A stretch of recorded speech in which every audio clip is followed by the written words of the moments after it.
síbẹ̀ yìí náà mọ̀ pọ̀pọ̀lọpọ̀ nínú àwọn èèyàn ó ń sọ la ilaha illallah la ilaha illallah bó ti ṣe sí ẹbọ náà ní í ṣe. ilé mamu tọwọ́ mọ́sálásí ẹ̀rí pé ká tó parí sọ́láàtì la ilaha illallah ń bẹnu sọ́láàtì àbí òsínú rẹ̀ ń bọ̀ lọ́wọ́ àgànná rí ń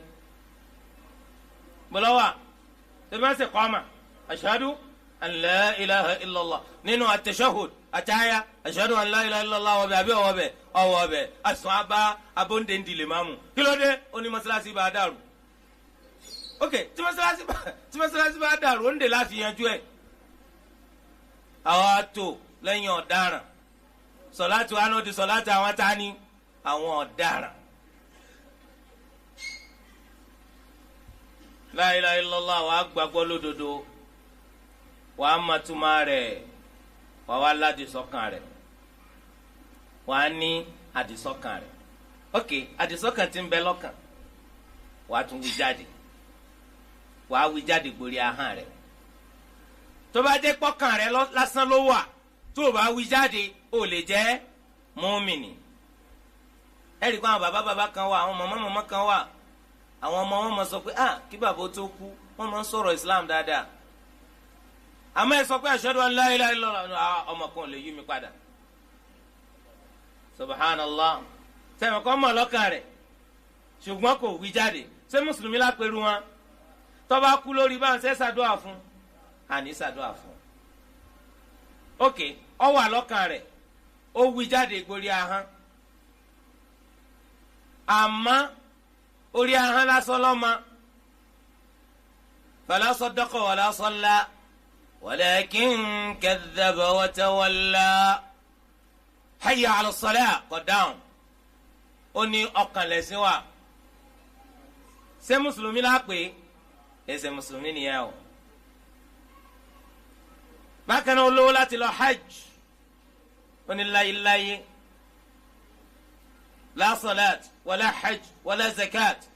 ẹ̀yin kọ́ lẹ́fún sálìjánà ẹ̀yin kọ́ lẹ́fún síná abọ́lọ́nfẹ́ jọ ń sùn yín ni bí o bá ti máa wí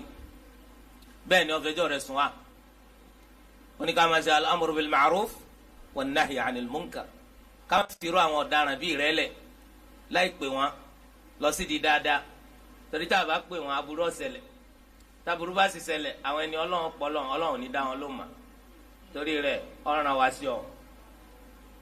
ṣé wà ń bẹ ńgbà tó lọ́n bá ń ṣèṣirò fún mi ni á wà ń bẹ gbogbo èèyàn náà ni ọ wà ń bẹ gbà tí wọ́n mẹ̀sì á wà ń bẹ so nítorí di eléyìí ó ní lọ́kàn ó wí jáde gbórí ahọ́n rẹ̀ tí máa wà ń bẹ lórí ahọ́n tí ò sí lọ́kàn fa anta munafiq ìmánì àwọn munafiqin nù wọ́n sọ jáde yaquluna bi afwahihim ma laysa fi qulubihim nítorí wọ́n sọ jáde lórí ahọ́n kò sí ní ọkàn wọn ò ní ìmánì. tí ìyẹn bá wá jẹ́ pé ń bẹ lọ́kàn rẹ̀ ó sì ń wí jáde gbórí ahọ́n rẹ̀ ṣùgbọ́n iṣẹ́ ìjọsìn tó ní í ṣe pẹ̀lú ìmánì kì í ṣe fa huwa murji'i ó ti dọ̀kan náà àwọn murji'a àwọn murji'a àwọn náà lẹni tó sọ pé la yadurru ma'al imani dhanbun wọ́n ní tí ìmánì bá ti ń bẹ pẹ̀lú èèyàn ẹ máa ṣe lọ́n lọ́jàre tó bá ti gbàgbọ́ kàrẹ́ tó ń sin wí jáde gbogbo ẹ̀ṣẹ̀ tó bá wù ọ́ máa ṣe ọ́ wà àlùjánnà náà ni àwọn murji'a nù. sọlọ́dọ̀ ahlu sunna nǹkan mẹ́ta gbọ́dọ̀ pé kéèyàn tó jẹ́ ẹni tó ní ìmánì eléyìí túmọ̀ sí pé as-salatu minal iman ká ṣe sọláàt ara ìmánì ni o torí rẹ̀ ní tí ìbá ti ṣe sọláàt kìí ṣe mùsùlùmí o ká gbààwẹ̀ minal iman ẹni tí ìbá ti gbààwẹ̀ kìí ṣe mùsùlùmí o ká yọ zaka minal iman ara ìmánì ni zaka ẹni tí ìbá ti yọ zaka tó sì lówó laysa bí muslim ọkọ̀ takò ní kò sínú islam kò ní jẹ́ mùsùlùmí ẹni tó wípé hajj ò sínú islam kò ní jẹ́ mùsùlùmí sọ agbọ́dọ̀ kíyè sáwọn àrìn yẹn ìyẹn ni pé gbogbo ṣẹ́ dakhilun fi musammal iman gbogbo àwọn ṣẹ́ ìjọsìn tí islam mú wá wọ́n wọnú tá à ń pè ní kíni al-iman ìdí ni tá a bá lọ sínú sahih al-bukhari tá a sì kitab al-iman ari báàbù kan oní báàbù umuril iman níbí o àwọn fẹ́ ṣàlàyé gbogbo àwọn nǹkan tó ní í ṣe pẹ̀lú imani yóò máa sọ fún yín lọ́kọ̀ọ̀kan báàbù as-salatu minal iman báàbùn az-zakatu minal iman báàbùn as-siyamu minal iman pé nínú ẹ̀kọ́ yìí àkọlé rẹ̀ òun náà ní pé as-salatu ń bẹ nínú gbàgbọ́ òdodo àkọlé mi az-zakatu ń bẹ nínú gbàgbọ́ òdodo àkọlé mi as-siyamu ń bẹ nínú gbàgbọ́ òdodo àkọlé mi ká fún ẹni tí ò ní ló ń jẹjẹ ó ń bẹ nínú gbàgbọ́ òdodo àkọlé mi ká máa tan sálámà ká tá a bá ti pàdé ara wa assalamu alaykum ń bẹ nínú kíni ń bẹ nínú gbàgbọ́ òdodo gbogbo eléyìí ó fi hàn ọ́ pé àwọn sẹ́ẹ̀rì gbogbo wọn wọnú ìgbàgbọ́ òdodo tẹ́ bá sọ pé ọ̀tọ̀ ní gbàgbọ́ òdodo ọ̀tọ̀ ní ká sin lọ́hùn ẹni tó bá fi lè ṣe òpin yà láàrin méjèèjì ọ̀rọ̀ rẹ̀ ń àdádálẹ̀ ni o ẹni tó bá sọ pé la alaqata bayna al-imani wal-amal ọ̀rọ̀ rẹ̀ yẹn bid'ah àdádálẹ̀ ni. ó wá lọ́dọ̀ al-imam Sufyan ath-Thawri rahimahullahu ta'ala ó ní àwọn ẹni tí máa ń ṣe ìpínyà láàrin iṣẹ́ àti ìgbàgbọ́ òdodo ó ní huwa ra'yun muhdath ó ní àbáni tó jẹ́ àdádálẹ̀ àbáni tó jẹ́ àdádálẹ̀ adrakna an-nasa ala ghayrihi àwọn abáwọn èèyàn pé ntọ́já tó dìjẹ́ rẹ̀ ni wọ́n ń sọ pé al-amalu min al-iman níta bá táwọn èèyàn ń sọ ni pé iṣẹ́ ká ṣiṣẹ́ sílọ̀ ó ń bẹ nínú imani níta wàá bá pàwọn èèyàn máa sọnù. al-imam al-Awza'i olùmọ̀ fiqh táwọn ará Sham ó ní kana man mada min as-salafi la yufarriquna bayna al-amali wal-iman àwọn ẹni tó ti síwájú nínú àwọn aṣíwájú rere wọ́n yìí ṣe ìpínyà láàrin ìgbàgbọ́ òdodo àti iṣẹ́ ìgbàgbọ́ òdodo wọ́n yìí ṣe ìpínyà láàrin ìgbàgbọ́ òdodo àti iṣẹ́ ìgbàgbọ́ òdodo. Umar ibn Abdul Aziz rahimahullah ó kọ ìwé sí gbogbo àwọn ìlú tí ń bẹ lábẹ́ ìjọba ẹ̀sìn Islam ó ní amma ba'd lẹ́yìn náà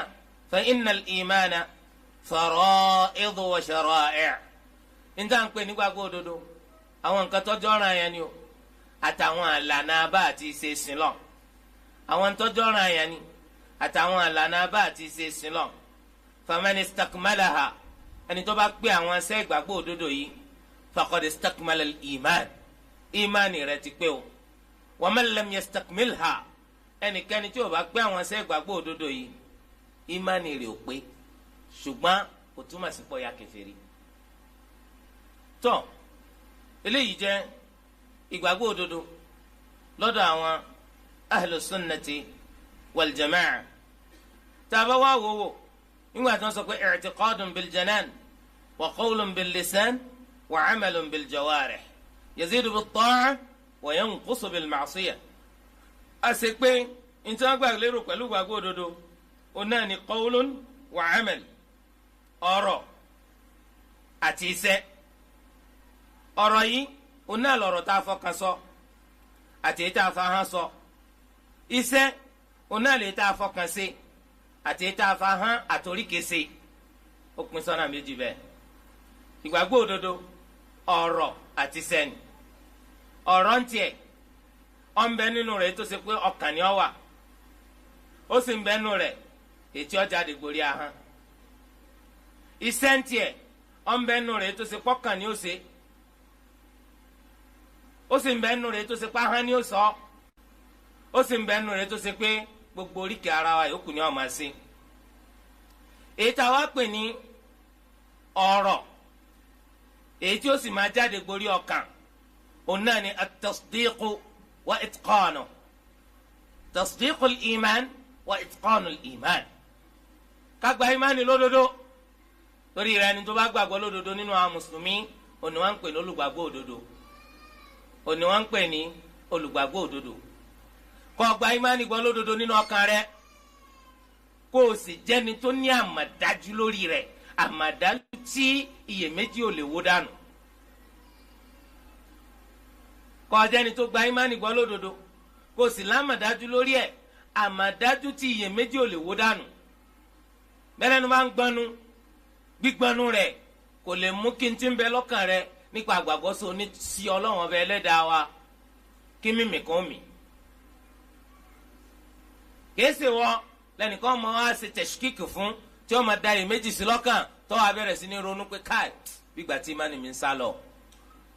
wàá jẹ́ pọ̀ gbàgbọ́ lódodo ìgbàgbọ́ rẹ̀ ẹ̀wẹ̀ iyèméjì ọ̀rá ìwọ́bẹ̀. gẹ́gẹ́ bọ́lá ń sọ pé walladhi jaa bis-sidqi wa saddaqa bihi ulaika humul muttaqun lahum ma yasha'una 'inda rabbihim dhalika jazaa'ul muhsinin. ọlọ́lẹ́ni tó mú òdodo wá ìyá anabi Muhammad sallallahu alayhi wa sallam wa saddaqa bihi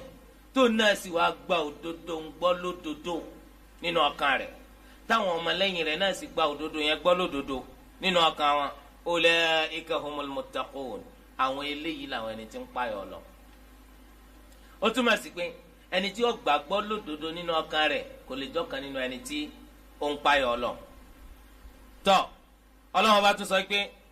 innamal mu'minuna alladhina amanu billahi wa rasulihi thumma lam yartabu. àwọn àkọ́kọ́ lolùgbàgbọ́ òdodo bí ẹ bá sa àwọn ẹni tó ṣe pé wọ́n gbọ́ Ọlọ́run bá gbọ́ wọ́n tún gba ìránṣẹ́ rẹ̀ gbọ́ anabi Muhammad sallallahu alayhi wa sallam thumma lam yartabu lẹ́yìn ìgbàgbọ́ yìí tó ṣe pé wọn ò ṣe iyèméjì. ìyẹn ni pé wọ́n gbàgbọ́ lódodo nínú ọkàn wọn wọn ò sì ṣe iyèméjì. nígbà tó rọrùn fún wọn nínú ìgbésí ayé orí ìgbàgbọ́ náà wọ́n wà. ìgbà tí ṣòro bá wọn orí ìgbàgbọ́ náà wọ́n wà. kì í ṣe ẹni tó ń pè ṣòro wà bá yóò dẹni tí ń lọ sórí òkè yóò dẹni tí ń lọ sí di odò yóò dẹni tó ṣe ipò náà wọ́n ní kó gbági wá wọ́n ní kó gbé kẹ́ẹ̀gì wá. A'udhu billah. bó wàá ní ìmánì rẹ ṣe yorùbá wọn ní kíákíá. ó ní àdánwò ni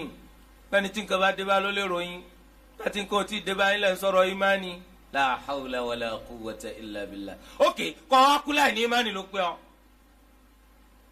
kó kú kí ìmánì ló ti dànù ló pé ọ. wọ́n lè wá wò níbi wọn ti ń ṣe sóoru lọ́dọ̀ àwọn tí ì ṣe mùsùlùmí wọ́n lè rẹ́ gbẹ̀rún tẹ̀sùbá ń bẹ̀ lọ́dọ̀ àwọn tí ń kó tẹ̀sùbá ká wọ́n lè rẹ́ gbẹ̀rún tẹ̀sùbá ń bẹ̀. ọ̀kan náà pásítọ̀ ní sọ báyẹn ó ní ńgbà tó gba Islam wọ́n sọ ó ní ntí ó fi hàn yín pé ọ̀pọ̀ ẹ̀mẹ́yẹ mùsùlùmí náà ní ń wá sí ní táwọn ń ṣeun nígbà táwọn jẹ́ kèfèrí. nítorí ọba ni lọ́kàn jẹ́ fún ọ kí ni tó sọnù tí wọn mùsùlùmí wá ń wá lọ sọ́dọ̀ ẹni tí èsè mùsùlùmí. ṣé orí lákọọ́lẹ̀ kíkẹ́ àdánwò ní sí ẹni tí ó bá ti jẹ́ mùsùlùmí ni ọmọ pé náà àdánwò burúkú ni wọ́n wà ní. èwo ló tó àdánwò jíjẹ́ kèfèrí nínú àdánwò tí ń bá wọn fara fínra wàláhì kò sí. àdánwò pé kèfèrí ni wọ́n ó ju gbogbo àdánwò lọ. sọ nítorí di eléyìí wọ́n á gbàgbọ́ lódodo nínú ọkàn wọn kò sì sí iyèméjì nínú ọkàn wọn. a rí i pé lọ́pọ̀lọpọ̀ iyèméjì ń bẹ nínú ọkàn ọ̀pọ̀lọpọ̀ tí wọ́n láwọn ń ṣe Islam. kí ló dé tẹ́tún jáde níbi tẹ́tún jáde yẹn ó ní àwọn àmọ́ ibi tádùn àti gbà ní. àwọn àmọ̀ pé ọ̀dọ̀ Ọlọ́run ọba làdùn àti máa gbà kí ló wá lọ sílé àṣetán kí ló wá lọ sílé àṣetán. idhan fi qalbika rayb iyèméjì ń bẹ nínú ọkàn rẹ o. wọ́n yà alásàlátù kí lẹ gbójúlé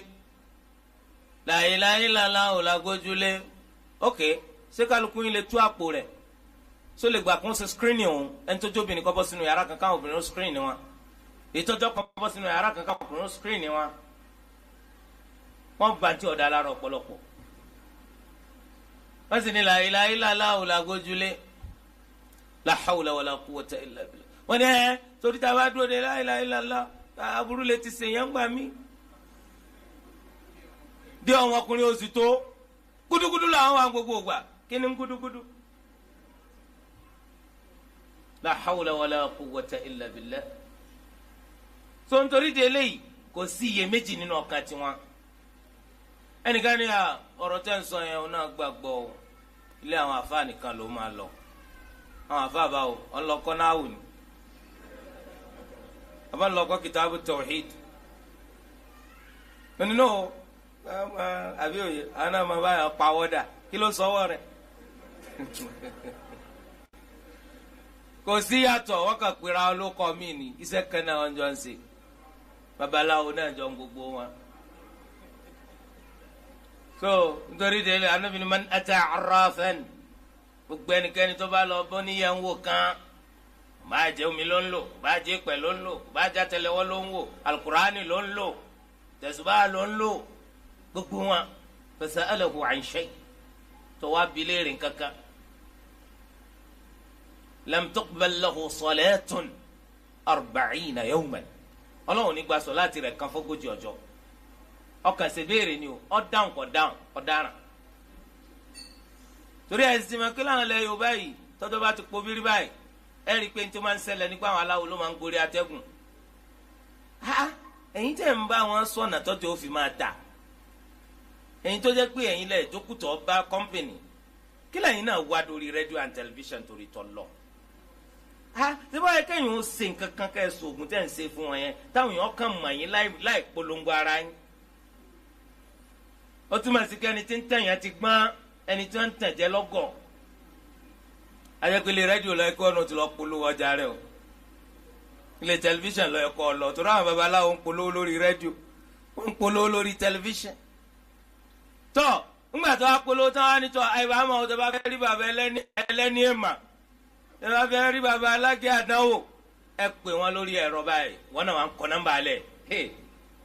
man ata arrafan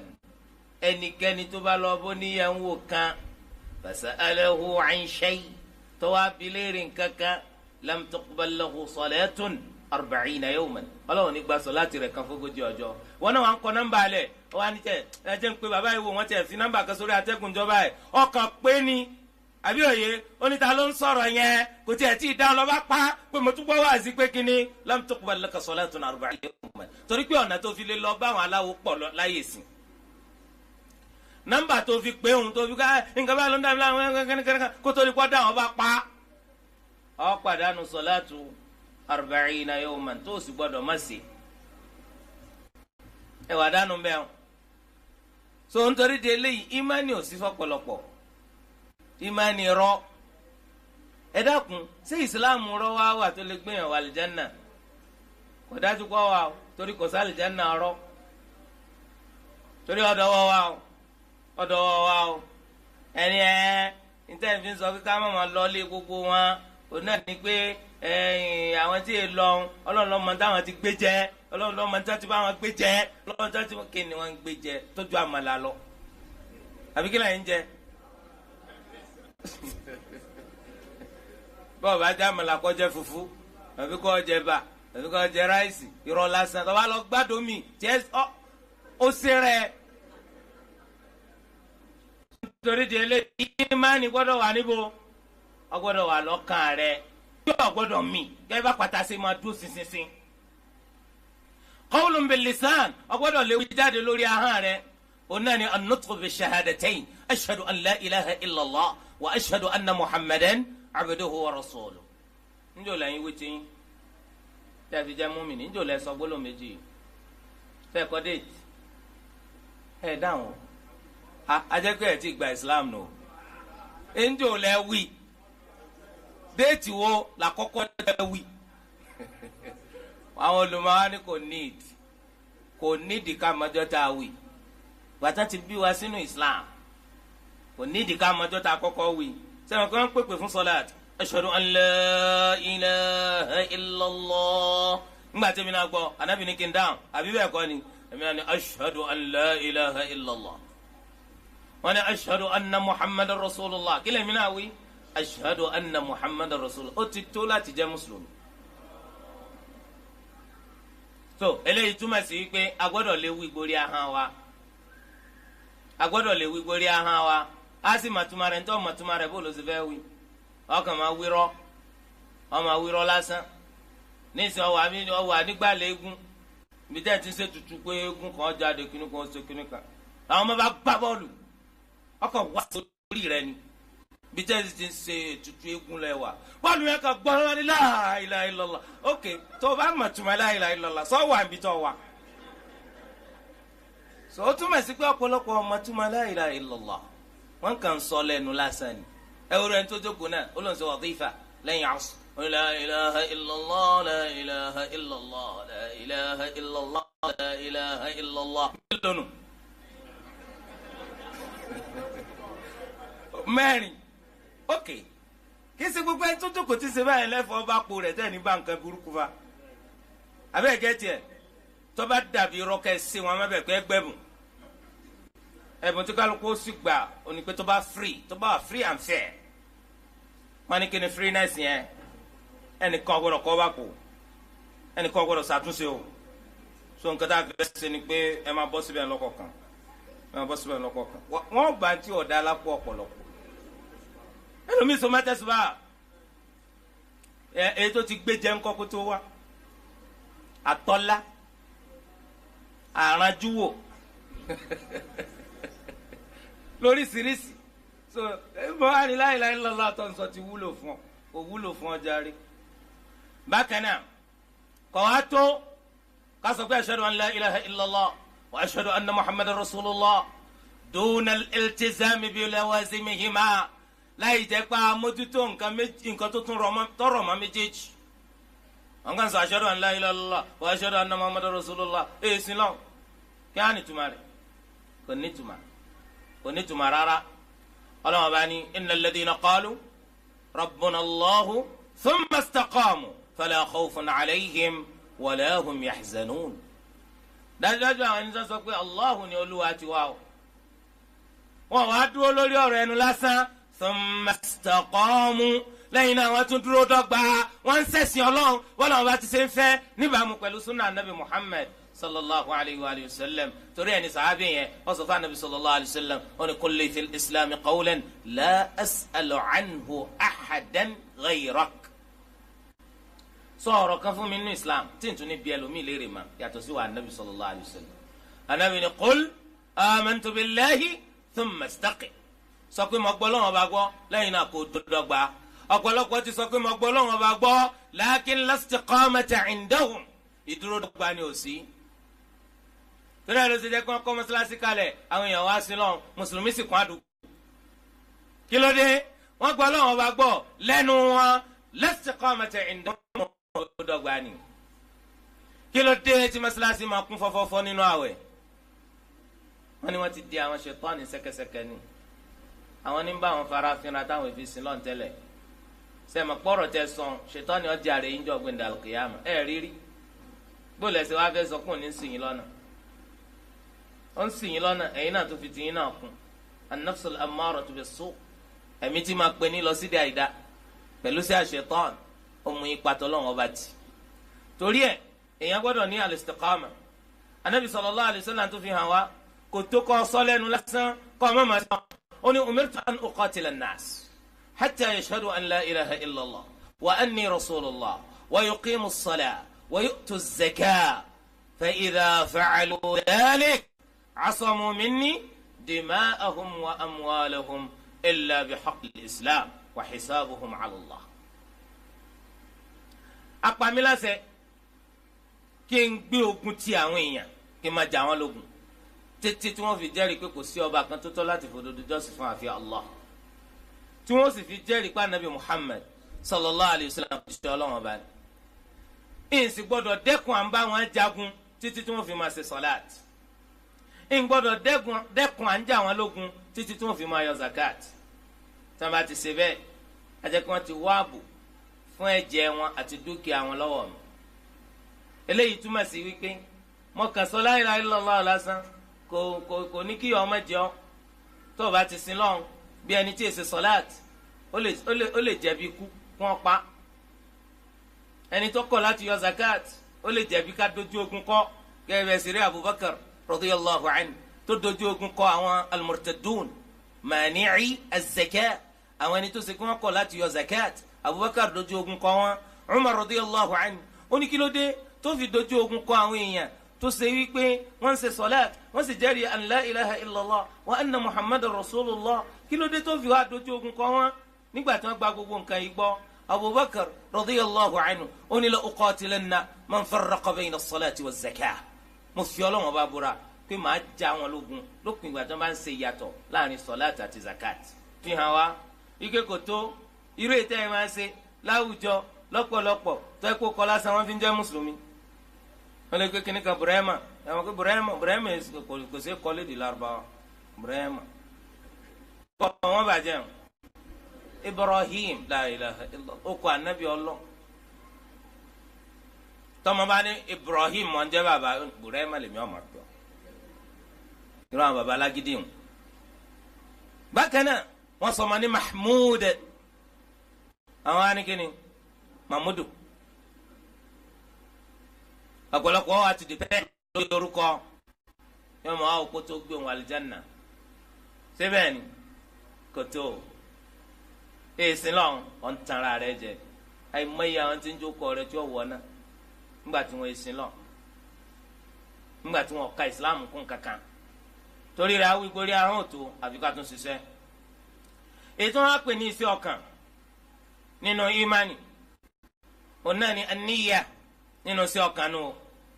níbo la níyà máa gbé jama nínú ọkàn ni o ókè kí wọ́n lẹ́yìn tẹ́wọ́ sí nígbà tẹ́fẹ́ ṣe sọ́láàtì kí lẹ́yìn dá abẹ́ inna nawaitu salata adh-dhuhri iqtida'an bil imami èwo lẹ́ ń dà sínú ọwọ́ níbo la níyà máa gbé látò ní lọ jama nínú ọkàn àṣírí ni láàrin ẹrú àtọlọ ò ní ìdí pé kò sọ jáde nawaitu faridatal wudu'i ẹni tó ní kó wí bẹ́ẹ̀ inú ọkàn rẹ tó bá ti mọ bẹ́ẹ̀ ńgbà tó fẹ́ bẹ̀rẹ̀ jọ́sìn ó ti tó.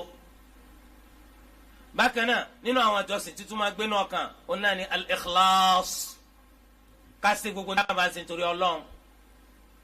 kò nídìí kó sọ fún mi pé torí Ọlọ́run ló ṣe ń ṣe Ọlọ́run mọ ọkàn rẹ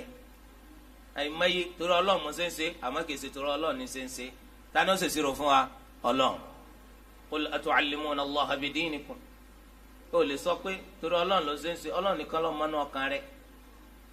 nínú àwọn àjọsìn tí máa gbọ́kàn nù al-mahabba ìfẹ́ ká nífẹ̀ẹ́ Ọlọ́run ara àjọsìn ní o jama ara àjọsìn ní jama sáà nífẹ̀ẹ́ Ọlọ́run ẹ̀ dáhùn o sáà nífẹ̀ẹ́ Ọlọ́run naam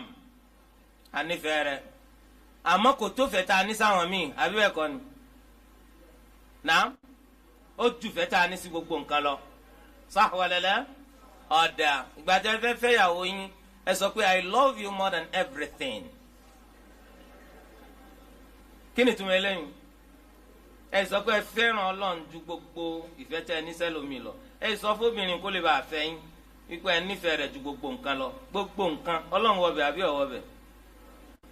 ẹ sọ wípé àyàfọ́ Ọlọ́run àyàfọ́ Ànábì sallallahu alayhi wa sallam ẹ sọ bẹ́ẹ̀ o ẹ sọ pé mo nífẹ̀ẹ́ rẹ̀ tayọ gbogbo nǹkan o tún wá nífẹ̀ẹ́ rẹ̀ ju màmá rẹ̀ gan lọ tó o bá yọ Ọlọ́run tó yọ Ànábì ẹ nífẹ̀ẹ́ rẹ̀ ju dáàdì rẹ̀ lọ ẹ wo nǹkan bẹ́ẹ̀ ń fa so ẹ rí i pé a ti fẹnu kọ lọ́pọ̀lọpọ̀ so a ti tako tawhid inú àwọn àsọ̀rọ̀ sí wa èèyàn gbọ́dọ̀ nífẹ̀ẹ́ sọ́lọ́run ju fẹ́ tó ní sí gbogbo nǹkan lọ kí wọ́n á ní túmọ̀ pa nífẹ̀ẹ́ Ọlọ́run kí ni túmọ̀ rẹ̀ naam ta'atullah ìtẹ̀lé t'Ọlọ́run ni wọ́n ń pè nífẹ̀ẹ́ Ọlọ́run gèsè kékeré kan á pé dárúkọ Ọlọ́run ti tọ́ ara tẹ́lẹ̀ nǹkan ni wọ́n ń pè ní ta'a torí ẹni wọ́n sọ pé law kana hubbuka sadiqan la ata'tahu innal muhibba liman yuhibbu muti'u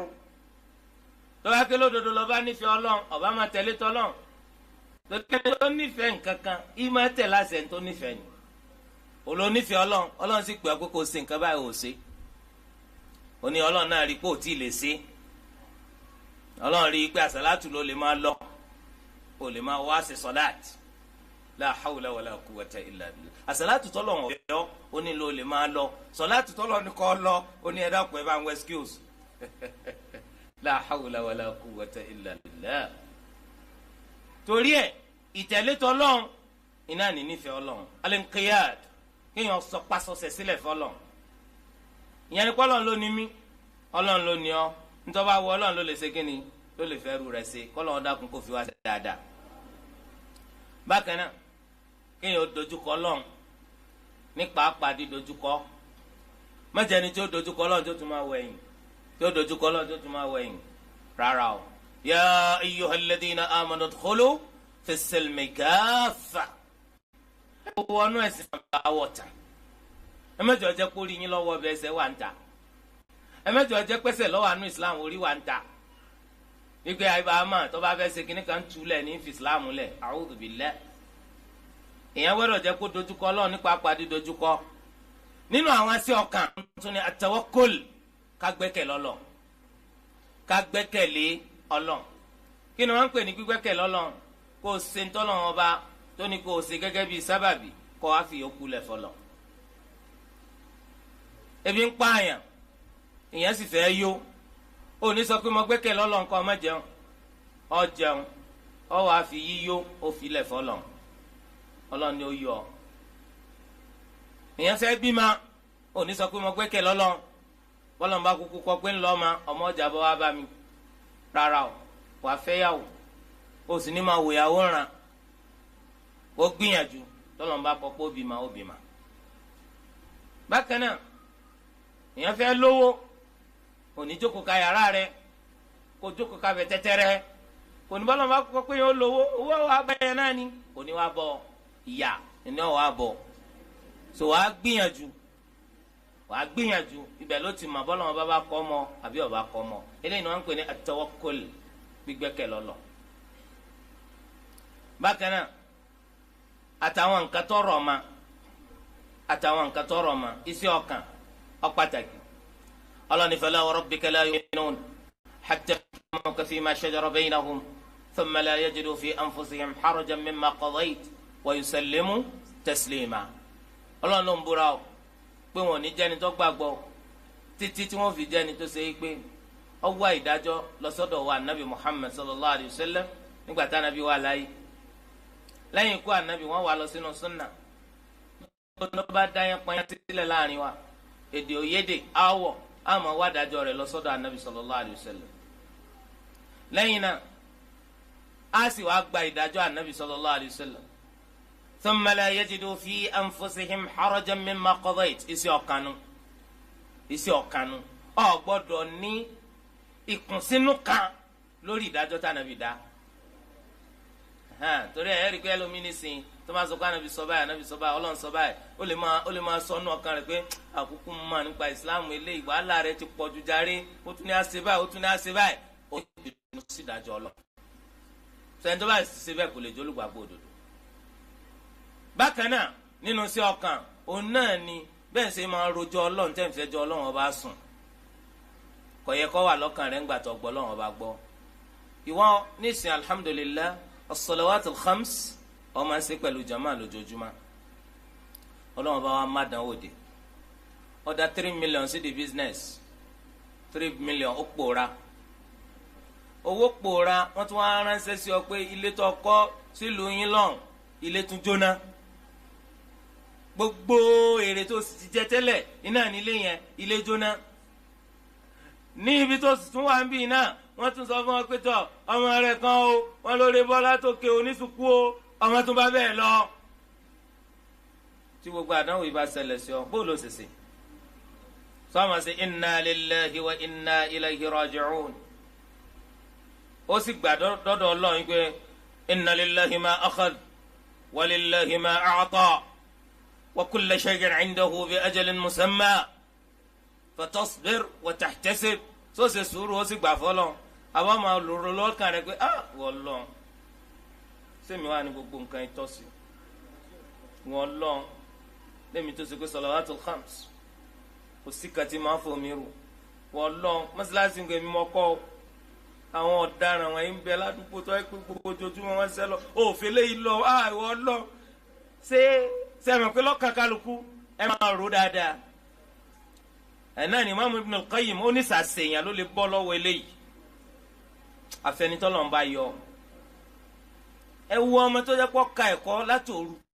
títí tí ilẹ̀ fi má Ọlọ́run ọba ẹlẹ́dàá wa ọwọ́ á ní kọ́ ọmọ yọ lọ síbi tó ti ṣèdánwò ìgbà tí ìwé ìdánwò ó jáde kò sí kan nínú tọ́ka tó jáde gbogbo etí ọkà ló jáde ó sì ka ìwé òru títí tí ilẹ̀ fi má àwọn kan sì wà sẹ́kọ̀ọ́ máa bú wọn mọ̀ wọn sùkù fún yín káwé wọn ọ̀ká kún kankan àwọn Ọlọ́run sì fà wọn ṣe kóńgẹ́ wọn pass ó onígbìyànjú yìí wá fail níjọ́ tó bá rí tí wọ́n lẹ rìsọ́ọ̀tì sẹ́yìn mọ̀ pé tí wọ́n mọ̀ rú lọ́kọ́ ọlọ́ ó sì mọ̀ mí ó ṣe mí so bọ́ọ̀mù yẹn ṣe rí nínú ẹ̀sìn tó wà ní ọkàn tí ò gbọ́dọ̀ wà lọ́kàn tiwa nígbà tá a gbọ́ lọ́wọ́ bá gbọ́ nígbà tá a pass ta ló wù Allah nígbà tá a fìdí rẹmi ta ló wù Allah nígbà tí jàǹbá ò ṣe wá ta ló wù Allah nígbà tí jàǹbá ṣe wá ta ló wù Allah ṣùgbọ́n wíwù yẹn oríṣìí méjì ni o iradatun shar'iyya àti iradatun kawniyatun qadariyya. Irada shar'iyya gbogbo ìgbà tí dáadáa bá ṣẹlẹ̀ sí ọ Ọlọ́run bá ń fẹ́ ikú kó ṣẹlẹ̀ sí ọ ó sì nífẹ̀ẹ́. àmọ́ irada kawniyya òun náà ní nǹkan tí ò sí búyẹ̀ sí pé ọ gbọ́dọ̀ ṣẹlẹ̀ sí ọ kì í sì ṣe dandan kọ́ lọ nífẹ̀ẹ́ sí. kẹ́ bó ṣe jẹ́ pé ó wu Ọlọ́run shar'an kí Fìràwọn náà jẹ́ mùsùlùmí ló ṣe rán Musa àti Fìràwọn náà sí. ṣùgbọ́n àkọọ́lẹ̀ rẹ̀ ti síwájú qadaran wa kawnan wípé kèfèrí ni Fìràwọn náà kù sí. ìdí ipò wù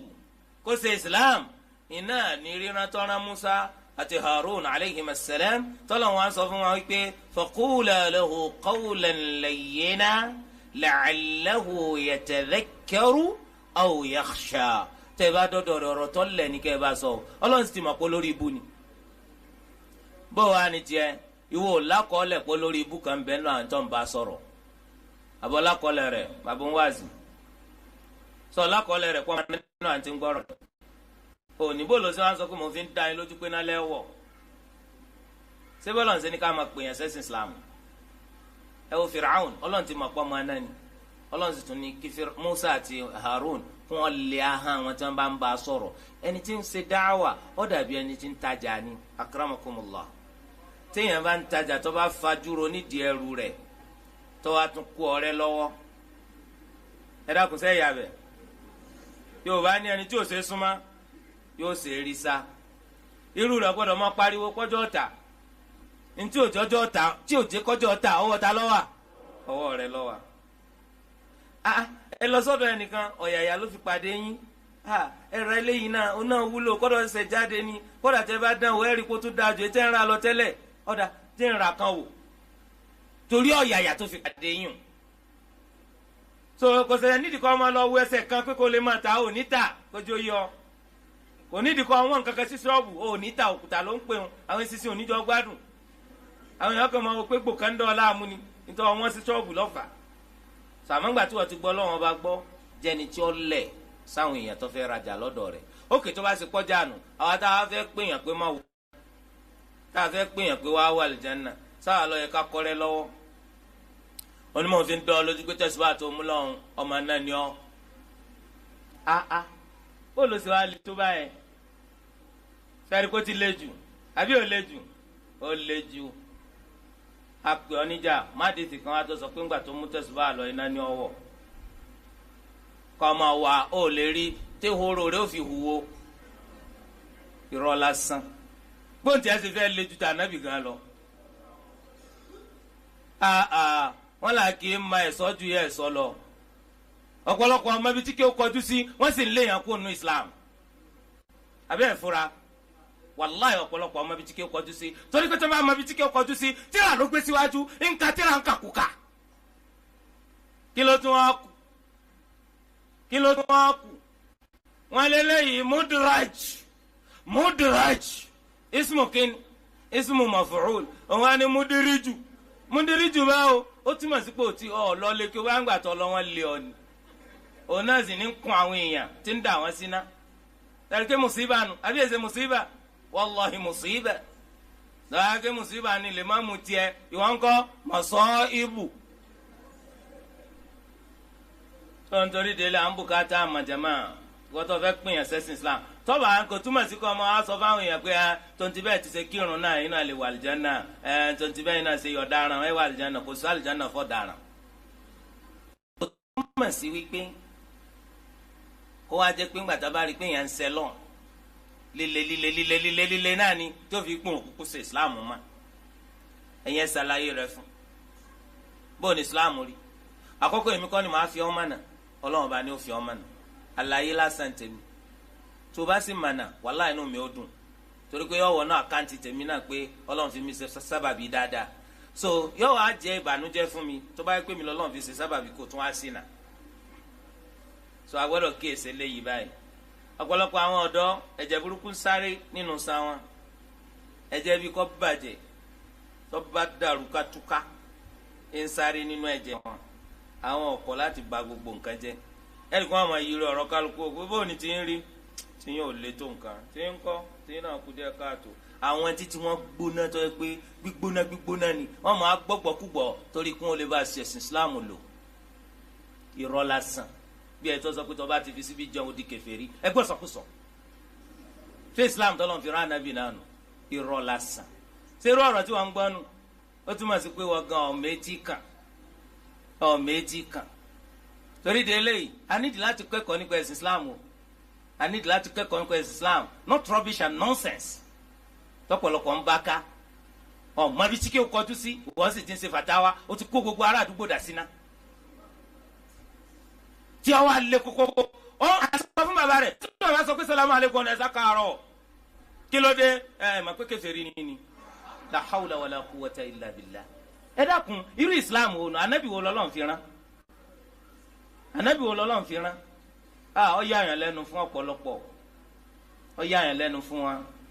onímọ̀ òun ti dára aná bàbá òun dára aná ok ìwọ tó wáyé pé bàbá rẹ ọmọ aná ni ìwọ tó pé màmá rẹ ọmọ aná ni ṣé yóò wá tí ọ lẹ́nu láti sọ fún lè má mú kọ́ ọmọ aná ni náà bàbá àti ìyá rẹ àwọn wúwo òǹgbà tó dẹni tó wúwo sí kòtò sẹ́ńtọ́ afúyẹ́ lò ní kókòkúkò so eléyìí túmọ̀ sí pé you have to be very very careful lórúkọ pọ́ńtẹ̀lẹ̀ súnà ọgbọ́dọ̀ di tẹkfírí lórúkọ pọ́ńtẹ̀lẹ̀ súnà anabi sallallahu alayhi wa sallam tó bá di tẹkfírí ó lé àwọn èèyàn kó nu Islam ni o mo rò pé yé wa ọ̀tọ̀ ní súnà ọ̀tọ̀ ní tẹkfíríyà àwọn tẹkfíríyà ni gbogbo nǹkan kèfèrí ni kèfèrí ni kèfèrí ni kèfèrí ni eléyìí jẹ́ bó ti ṣe jẹ́ ń bẹ̀ wọn. bákan náà nítorí wọn pè ní ìmánì ó ń bùkátà kó lè sọ jáde ó ń bùkátà kó lè fi hùwà ẹni tí ò lè sọ jáde àyípé kèsè mùmínì bíi Fìràwùnà ó gbàgbọ́ lọ́kàn rẹ̀ làkín ó kùnà láti lè sọ jáde àìlè sọ jáde ńlọsọ di kíni káfìrì so bẹ́ẹ̀ náà ni ẹnìkan kà nípa Islam lójoojúmọ́ oríkè káì nǹkan yóò lè jẹ́ nǹkan kan àfikọ́jọ́ pọ́dọ̀ Ọlọ́run ló ti wá ó kì í sọ pé ashhadu an la ilaha illallah wa ashhadu anna muhammadan rasulullah ó lóun ò lè sọ bí Abu Talib sẹ́fẹ̀ mọ̀ pé Abu Talib ọ sọ ipò ń gbà pẹ́sìn tọ́lọ́run fi rán Nabi Muhammad sallallahu alayhi wa sallam ó ń gángan lẹ̀sìn tọ́tọ̀dọ̀ Ọlọ́run wa tí ì bá ṣe ebó àtàbùkù tó lè báyàn àwọn náà bá gba Islam torí pé àwọn yóò máa sọ pé kí ló dé tó fẹ́ sin bàbá rẹ sílẹ̀ ṣebí wọn náà máa náà ní ìsìn ṣebí ó ti mọ̀ pé tó ń ṣe ọ̀dà àbọ̀ gbọ́ ṣebí wọn sọ fún wọn ojoojúmọ́ ó ní but mo jogún dáàdì mi ni khalifa dáàdì mi ni mí ok khalifa dáàdì kápẹ́ dáàdì ṣàṣìṣe wọn fi kú nítorí pé àwọn ọmọ Ọlọ́run sì tún ní kí wọ́n ọmọ Ọlọ́run mọ̀jà ara ìdá tó bá tiẹ̀ wá ṣẹlẹ̀ pé dáàdì èèyàn wọn ni kọ́ máa lọ ná sí ọmọ kan wá wà ń jọ gbẹ̀ndẹ̀ àrùkẹ́ àrùn tó gbé nígbà tó ti jẹ́ pé náà lẹ dá lẹ́jọ́ fún bàbá tèmi o mi ní fẹ́ kí wọ́n dá wà ń bẹ̀ sọmọ kan sọ bẹ́ẹ̀ Ọlọ́run máa kọ pé náà làwọn ọwọ́ ọlọ́mọdé ọwọ́ náà ni sẹ́wọ̀n kí n tí gbogbo èèyàn ọmọ torí pé tó gbé ndàlù kìyàmà kí ni kálukú ọmọ wí nafsi nafsi tèmi tómi torí de eléyìí á dúpẹ́ fọlọ́ ni tó bá ní káwọ́ ọmọ ń dáhùn bàbá wa ọmọ ìdùnnú àwọn bàbá wa náà ni torí pé bàbá kan ò sí tí ó fẹ́ kọ́ ọmọ òun kúrú sóhun gbogbo bàbá ń fẹ́ kọ́ ọmọ ó jù ń lọ ni gbogbo bàbá tí ò bá ti fẹ́ kọ́ ọmọ ó jù ń lọ kìí ṣe bàbá rere torí de eléyìí báyìí á ṣe á hùwà rẹ̀ yóò hàn lára wa pé agbọ́ lóhùn ọba gbọ́ ẹni tí wọ́n pè ní tẹnu ẹnu ló fi sọ gẹ́gẹ́ bí kákí alukurani ọ̀n sọ pé agbọ́ lóhùn ọba gbọ́ ìká alukurani. wa qala ar-rasulu ya rabbi inna qawmi ittakhadhu hadha al-qur'ana mahjura anabi sallallahu alayhi wa sallam ni wọ́n lọ́wọ́ bá mi àwọn èèyàn ti sọ alukurani di ń tà fi sí pàkọ́ ẹ̀wọ̀n káyìíká àbámaka ẹ̀ wá wò lẹ́nu Ramadan kálukọ́ ma dalè mamu la baba yìí máa ń bọ̀ lẹ́kọ́ alukurani sí sígbà náà wọ́n máa kí alukurani nìkan ẹ̀jẹ̀ máa ka iṣẹ́ tó lọ́n fi ránṣẹ́ nù ó fi ránṣẹ́ sí anabi Muhammad sallallahu alayhi wa sallam adhikir kama sinati Ọlọ́run nínú tọ́lọ́run fi rán anabi nù. èmi fún yín ní díkìrì kan lọ́wọ́ mi anabi náà tún wá mú díkìrì kan wá pé ká máa ṣe títa lọ́yẹ ká máa ṣe tànàbì sallallahu alayhi wa sallam tó gbé lẹ́gbẹ̀ẹ́ anabi wọ́n kúrú àbí wọ́n kúrú bàjẹ́ tànàbì lọ́yẹ ká máa ṣe wọn náà wá wo àwọn díkìrì tó máa ṣe lójoojúmọ́ èwo ń tànàbì ń bẹ sáàrí tànàbì ń bẹ àbáàrí tá a bá rí ń bẹ adúpẹ́ fọlọ́n o tá a bá rí ń bẹ ọjọ́ desokoto rẹ kó lé o ibi tó rùn sẹ́kù sí o tó sásọkọ́ gbẹ o jẹ́ kí adhkar nàbí kọ́ máa wá nu díkìrì rẹ̀ ọ̀dà onítorí tí wọ́n fẹ́ máa wí pọ̀ gan tànàbì sì kúrú gan torí tànàbì ní ká máa wí orí pé ìtọ́ pọ̀ jù nínú rẹ̀ 100 times náà ni bila ilaha illallah wahdahu la sharika lah lahul mulk wa lahul hamd wa huwa ala kulli shay'in qadir tànàbì ní ká wí nígbà 100 lójúmọ́ onígbà tànàbì tí ní ká wí nígbà 100 lójúmọ́ 100 yẹn kéré púpọ̀ ntòun máa ṣe ládùúà 777777777 lọ́nà 7 ẹ dákun ẹ wò wàhálà tí 7 bá jọ́nà 7 ó ti di kíni 7 million àti 777,777 la hawla wala quwwata illa lójúmọ́ kan wàláhì tó bá ti kọ́ lọ lónìí kọ́ ọmọ wí bẹ́ẹ̀ ọ̀pọ̀lọpọ̀ ò ní wí bẹ́ẹ̀ abẹ́ mọ̀ bẹ́ẹ̀ salawatul khams lásán tọ́lọ̀ ní ká máa ṣe mélòó ní ṣe nu wa. so torí ẹ adhkaru nabi ẹja mójútó wọn ní bọlá máa wá sí gbogbo tíra hadith ni gbogbo tíra hadith tẹ́lá sí sahih bukhari ẹ̀rí kitabu du'a kitabu bir wasila kitabu du'a ẹ̀rọ àwọn àdúrà tó tọrọ anabi wa bẹ́ẹ̀ sahih muslim sunan abi dawud sunan nasa'i ibnu majah at-tirmidhi abambe wọ́n tún wá sí àwọn tírà tó tún dádúró gédégbé lórí àwọn adhkar tọ́tọ̀dọ̀ anabi sallallahu alayhi wa sallam wa gẹ́gẹ́ bí al-adhkar ti al-imam an-nawawi wọ́n sì ṣiṣẹ́ lọ́pọ̀lọpọ̀ lórí tírà yìí tó fi máa madisi tí ó fẹsẹ̀ rìn lẹ́mẹ̀ al-wabil as-sayyib ti imam ibn al-qayyim bákan náà kitabu du'a ti imam at-tabarani tó gbogbo ru àwọn eléyìí ká mójútó àmọ́ kìíní ka du'a al-mustajab àwọn àṣìṣe wa mẹ́ẹ̀ ẹ̀rí pé nùtúrà àwọn sọ pé tó bá ṣàdúrà débi kan kọjú síwájú tó bá tún débi kan kọjú sẹ́yìn tó kọjú sápọ̀ ọ̀tún kọjú sápọ̀ òsì àdúràjọ àtìní àdúràjọ al-thulatha al-arbi'a al-khamis al-jumu'a al-sabt al-ahad gbogbo eléyìí bídà ni o tó eléyìí wọn á ṣọ́ra fún asùn láwọn tíra kékèké gẹ́gẹ́ bí hisnul muslim ó bá àwọn àdúrà ń bẹ kí ni kódà tó bá sín kí lọ́ọ́ sọ anábì tún sọ gbogbo ẹ̀ ń bẹ nú àwọn tíra kí ni wọ́n sọ fún wọn náà ọ wà nù ẹ̀ a sì túmọ̀ rẹ̀ sí yorùbá so gbogbo orí eléyìí ó ń bẹ nù nǹkan tí wọ́n ràn ọ́ lọ́wọ́ àwọn àtikárù tọ́tọ́dọ̀ ànábì wa nù ẹnìkan wá bá wọn ni wàláhì bùkátà kan ló mọ ohun ọwọ́ aróyìn gbogbo lẹ̀ wá kún ẹ wá sọ pé máa lọ wí báyìí ànábì níta bá kún nǹkan ìbá sẹ́yìn yóò kú ń bẹ̀ yọkàn fọwọ́ jábútẹ́ gbà ní kí ṣé léyìn nìkan oúnjẹ ẹsẹ̀ bẹ́ẹ̀ di kíní kan kúdúrú fún yẹn ni yàrá pé kúdúrúláìsẹ́sàn iná ni yorùbá kà kún kí wọ́n di nǹkan kan fún wọn kúdúrú ẹ lọ gbé sídìí àdùgán ẹ máa dáná sí ẹ lọ sọ èyí sókun èkó lẹ́wà irú rẹ̀ làwọn máa wá náà lọ́jà kọjá sí ta láàrin wọn eléyìí ń bẹ nú ẹ̀sìn táwọn máa fa hàn sí subhanallah walhamdulillah wala ilaha illallah allahu akbar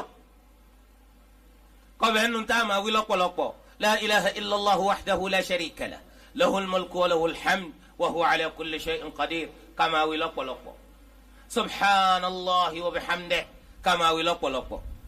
subhanallahi wa bihamdihi adada khalqihi wa rida nafsihi wa zinata arshihi wa midada kalimatihi kọ́bẹ̀ ẹnu táwọn máa wí lọ́pọ̀lọpọ̀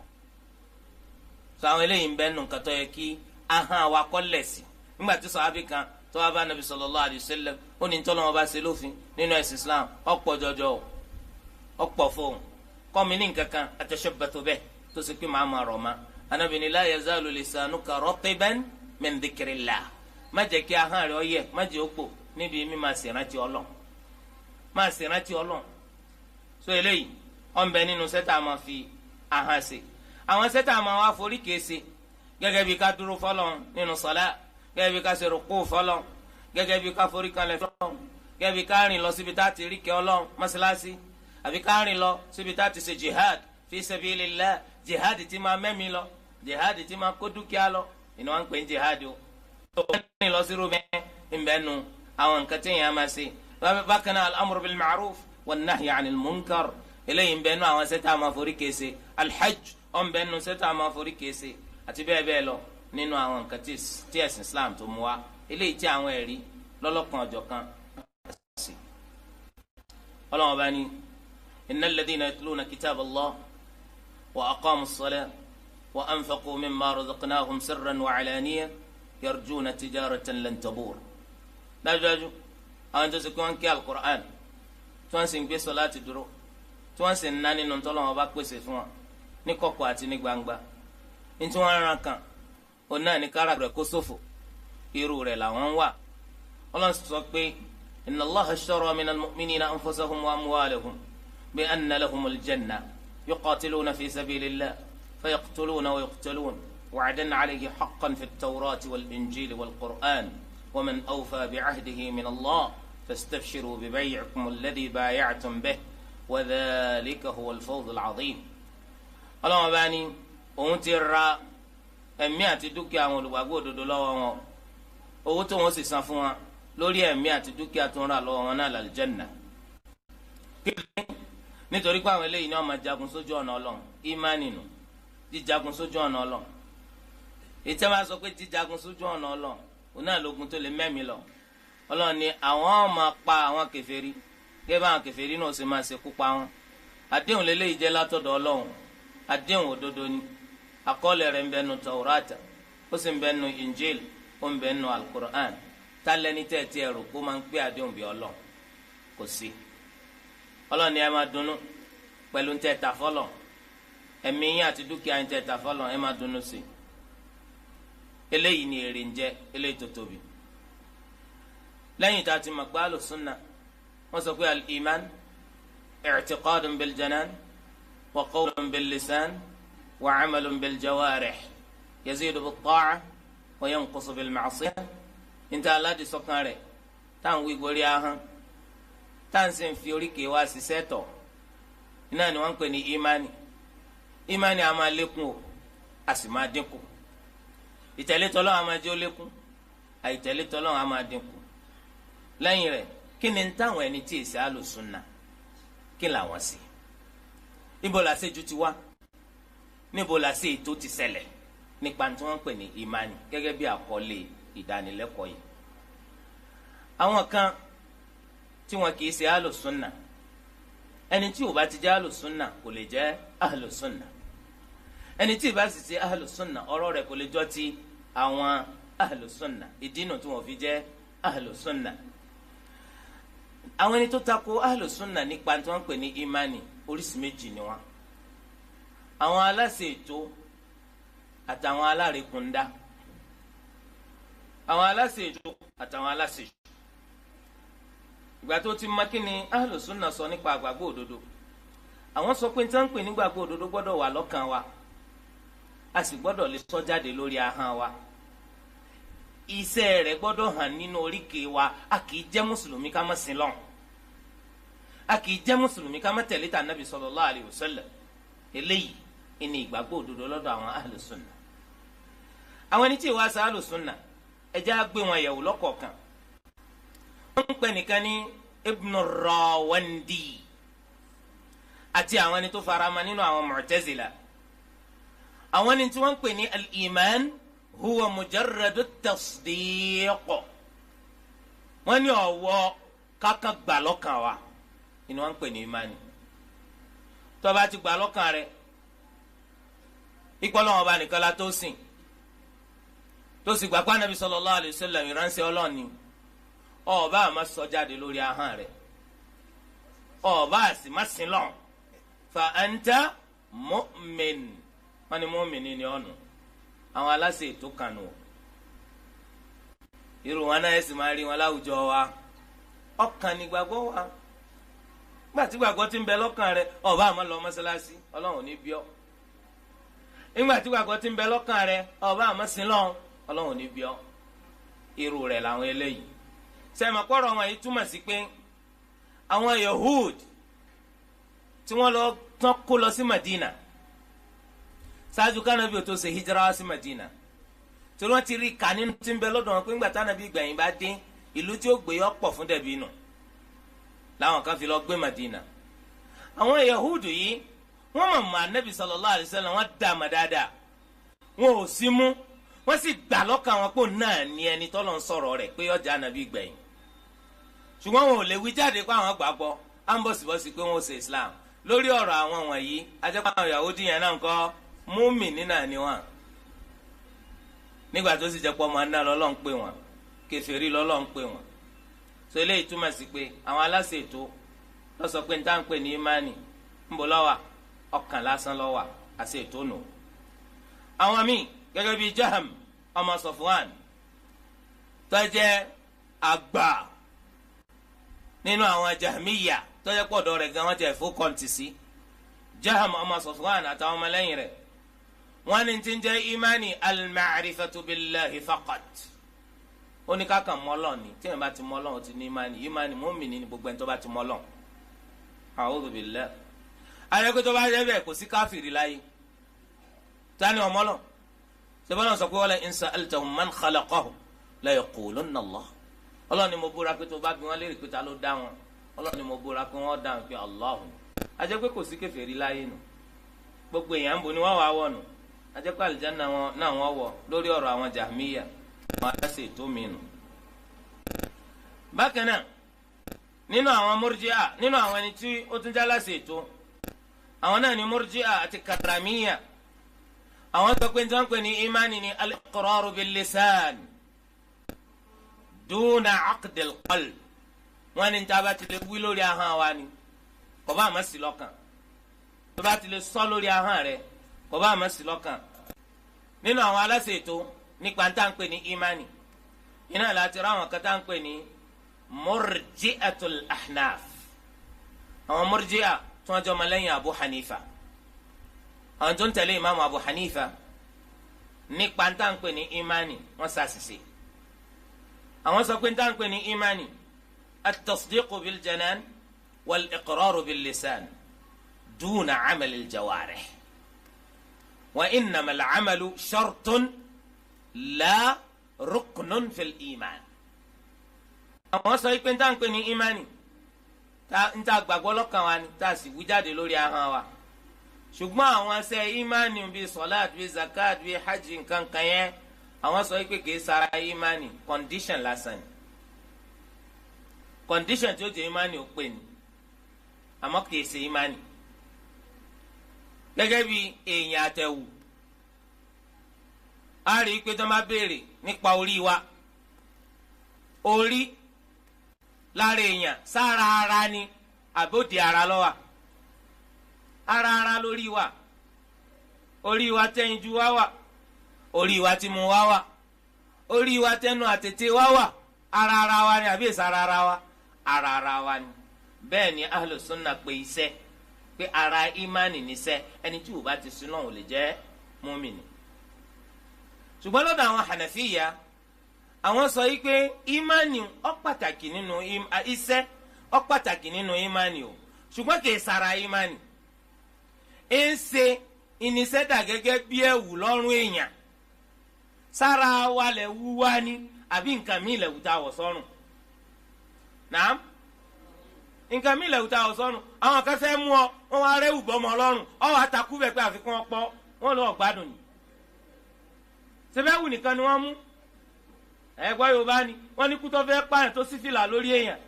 sáàdù ó gba fìlà ni torí rẹ̀ àwọn sọ pé fìlà lásán ni kìí sara rẹ̀ ó kìí tí ì bá sara rẹ̀ bóòlù ṣe wá rí wọ́n ní májẹ̀mú ni tó jẹ́ kí má pé torí ẹ̀ ló sì jẹ́ pé à ń rí asaru rẹ̀ nínú fiqhul islami tẹ́ bá yẹ pé ẹ máa fi kí o Abu Hanifa sọ pé tí yẹn bá pa sọ̀láàtì tì kìí ṣe pé torí pọ́ sọ pé sọ̀láàtì ò sínú islam o olóró jù ní òjẹ́ ń lè ṣe mo nídìí wọ́n mo mọ́ wa busy always Imam Malik lẹ́ni tó bá sọ bẹ́ẹ̀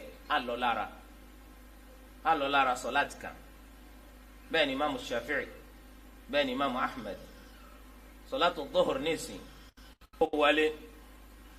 láago kan kù ṣẹ́jú mẹ́ẹ̀ẹ́dógún. wá lọ sàlù alákẹ́sì sọlẹ́